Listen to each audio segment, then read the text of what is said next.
ဘန်ကောက်မှာအလုပ်လာလုပ်ခဲ့တယ်အဲ့ဒါတရားမဝင်အလုပ်သမားတရားဝင်နဲ့ပေါ့နော်အလုပ်လာလုပ်ခဲ့တယ်ကျွန်တော်ပြန်ပြီးတော့မေးလိုက်တယ်ကျွန်တော်ဗာဖြစ်ချင်တာလဲပြီးတော့ကျွန်တော်ရဲ့ community မှာဘာလို့အားနေလဲဆိုတာတေချာလေးမေးတယ် interview မှာဗာမေးခွန်းတွေမေးလဲဆိုတော့ပထမဆုံးကျွန်တော်တို့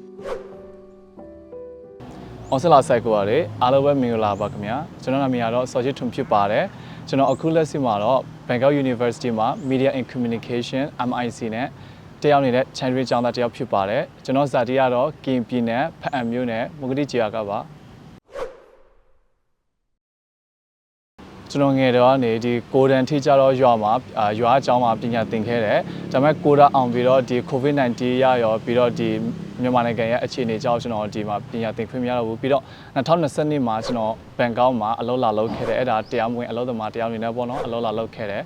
2023မှာကျတော့ကျွန်တော်နေစာကျောင်းဒီ Noble Academy Learning Center မှာပြန်ပြီးတော့ပညာသင်ယူခဲ့တယ်2024မှာတော့ကျွန်တော်ဒီ Mimo Higher Education Program MHCP မှာ GED သင်ခဲ့တယ်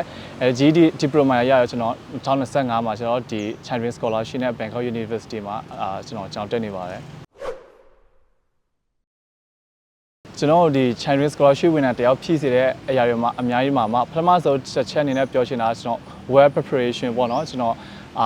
်အချိန်အများကြီးယူပြီးတော့ပြင်ဆင်ထားခဲ့တယ်ပြီးတော့အကောင့်ဆိုလည်းပြင်ဆင်ထားခဲ့တယ်ပြောမယ်ဆိုရင်ကျွန်တော် Chandri လျှောက်တာကျွန်တော်ပြင်ဆင်ခဲ့အချိန်တစ်နေ့ကျော်ပြင်ဆင်ထားခဲ့တယ်အဲ့ဒီတစ်နေ့အတွင်းမှာ scholarship essay ရောဒီ Chandri စောက်ဖို့အတွက်လိုအပ်တဲ့ document တွေရောပြီးတော့ video presentation ရောအကောင့်ဆိုပြင်ဆင်ထားခဲ့တယ်အဲ့ဒါကကျွန်တော်ရဲ့ပထမဆုံး Chandri ဝင်တာတယောက်ဖြည့်စေတဲ့အချက်တစ်ခုဖြစ်တယ်ဒုတိယအနေနဲ့ကတော့ဘာလဲဆိုတော့ကျွန်တော်ဆရာမတွေရဲ့စီကနေ suggestion တွေ feedback တွေခဏတောင်းရပေါ့နော်။ကျွန်တော် for example ဥပမာနဲ့ပြောမယ်ဆိုရင်ကျွန်တော် essay ရေးပြီးတာဖြစ်ဖြစ် scholarship video presentation ရိုက်ပြီးဖြစ်ရင်ကျွန်တော်အမြဲတမ်းကျွန်တော်ရဲ့တငယ်ချင်းစီကနေလို့ပြီးတော့ဆရာမတွေစီကနေအမြဲတမ်းသူတို့စီကနေ suggestion တွေ feedback တွေခဏတောင်းတယ်အကောင်းဆုံးပြင်ဆင်ထားခဲ့တယ်ပေါ့နော်Chandri application တော့ကျွန်တော် January မှာ submit လုပ်ခဲ့တယ်ဒါပေမဲ့ Chandri ကျွန်တော် form တင်တဲ့အချိန်မှာကျွန်တော်မှာဒီ high school diploma ဒီရောပြီးတော့University ရဲ့ admission letter ရောမရခဲ့ဘူးဒါပေမဲ့ကျွန်တော် interview lead ထဲမှာပါတဲ့ခါကျမှကျွန်တော်မှာဒီ high school diploma ရောပြီးတော့ University acceptance letter ကျွန်တော်မှာရှိခဲ့တယ်ပေါ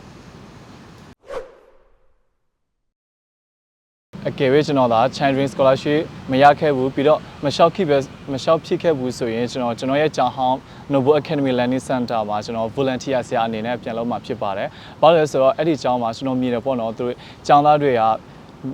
နေစာကျောင်း high school certificate ကသူတို့ရဲ့ high school education တက်သွားလို့မရဘူးပြီးတော့ university အများစုကဒီ migrant school ရဲ့ certificate ကိုလည်းမခံကြဘူးအဲကြောင့်မလို့ကျွန်တော်ဒီအဲ့ဒီကျောင်းသားတွေသူတို့ university တက်လို့ရအောင်သူတို့ GED diploma ဖြေလို့ရအောင်ကျွန်တော်ဒီလိုတွေကို basic GED အနေနဲ့ပြန်သင်ပေးမှာဖြစ်ပါတယ်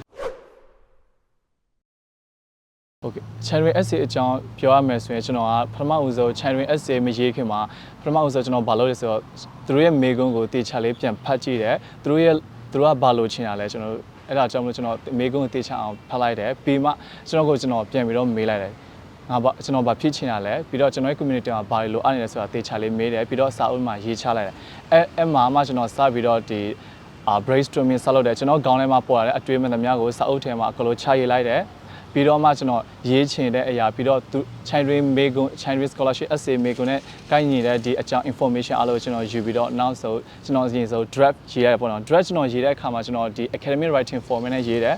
introduction ရော body conclusion ရေးတယ်ကျွန်တော် draft ရေးပြီးတဲ့အချိန်မှာကျွန်တော်ဘာလုပ်လဲဆိုတော့ကျွန်တော်ရဲ့ဆရာမတွေရောကျွန်တော်ရဲ့တငယ်ချင်းတွေရောကျွန်တော် feedback တောင်းတယ်သူတို့ကိုဖတ်ခိုင်းတယ်ကျွန်တော်ဘယ်နေရာမှာ improve လုပ်ဖို့လိုအပ်လဲဘယ်နေရာမှာကျတော့ဘာတွေလိုအပ်လဲပေါ့အရင်ဆုံးမေးတယ်အဲ့မှာကျွန်တော်တငယ်ချင်းတွေရဲ့ suggestion တွေရောဆရာမတွေရဲ့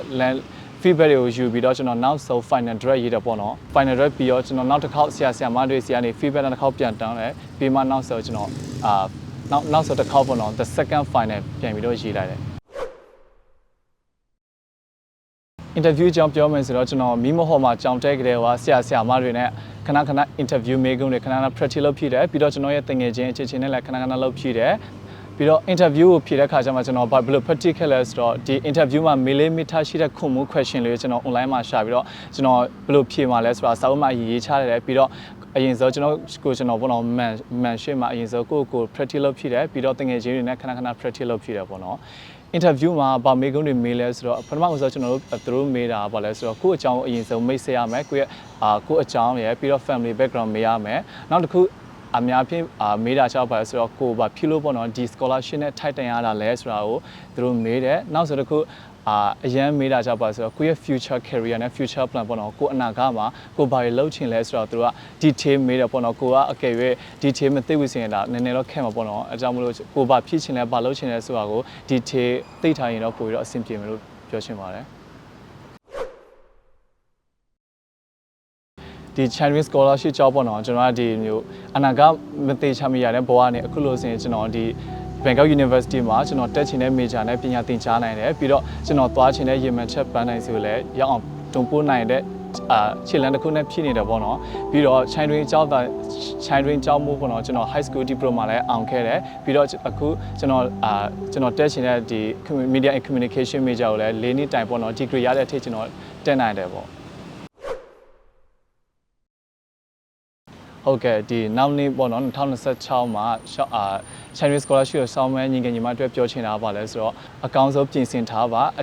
အခုနေရာနေစပြီးတော့ပြင်ဆင်ထားပေါ့နော် Chinese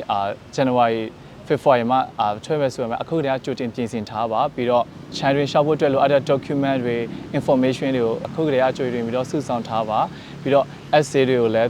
essay မိကုန်းနဲ့တေချာဖတ်ပြီးတော့ကိုပြောချင်တဲ့ message တွေကိုတေချာလေးရေးပေးပါပြီးတော့ video presentation အတွက်လည်းအကောင်းဆုံးပြင်ဆင်ထားပါလို့ပြောချင်ပါတယ်ပြီးတော့ဘယ်တော့မှအာမငယ်နဲ့ပေါ့နော်ပြောချင်တာဒီ Chinese scholarship ရှောက်တဲ့အခါမှာအကောင်းဆုံးစူးစမ်းသွားဒါပေမဲ့ကိုပေါ့နော်အစိုးပဲလည်းစူးစမ်းသွားပေါ့နော် Chinese ရှောက်တဲ့ခါကျရင်အကယ်၍ကိုကပထမနေ့မှာမရခဲ့ဘူးဆိုရင်တော့ဘယ်တော့မှအာမငယ်နဲ့ပေါ့နော်အကောင်းဆုံးစူးစမ်းသွားပြီးတော့ကိုကအစိုးပဲကနေပြင်ဆင်ထားမယ်ဆိုရင်ကိုအကယ်၍ကမကောင်းဆောင်တဲ့ Chinese ဒီနေ့မှာမရခဲ့ဘူးဆိုရင်လည်းကိုအလောက်ထိအများကြီးမခံစားရတော့ဘူးနောက်ဆုံးအနေနဲ့ကြတော့ကိုက Chinese ရှောက်တဲ့ခါကျရင်ကိုသိချင်တဲ့မိကုန်းတွေကိုမသိချင်တဲ့မိကုန်းတွေရှိရင်ကိုရဲ့ဆရာမတွေစီရောပြီးကိုရဲ့ senior စီကနေမျိုးအကြံဉာဏ်တွေတောင်းဖို့မိကုန်းတွေမေးဖို့ကိုမလေးပါနဲ့လို့အကြံဉာဏ်ပေးချင်ပါတယ်တကယ်၍ Chinese scholarship အကြောင်းမေးချင်တာရှိတယ်မိကုန်းတွေမေးချင်တာရှိတယ်ဆိုရင်ကျွန်တော်စီကနေမေးလို့ရပါတယ်ကျွန်တော်ရဲ့ account လည်းကျွန်တော်ဒီ discrete မှာချထားပေးပါတယ်လို့အားလုံးပဲ good luck ပါကောင်းပါစေနောက်နေ့ကျရင်လည်းခုကြည့်နေတဲ့လူတွေရဲ့ video ပေါ့နော်ဒီကို scholarship ရတဲ့ video အကြောင်းလည်းကျွန်တော်ပြန်ကြည့်ချင်ပါတယ်လို့အားလုံးပဲကျေးဇူးတင်ပါတယ်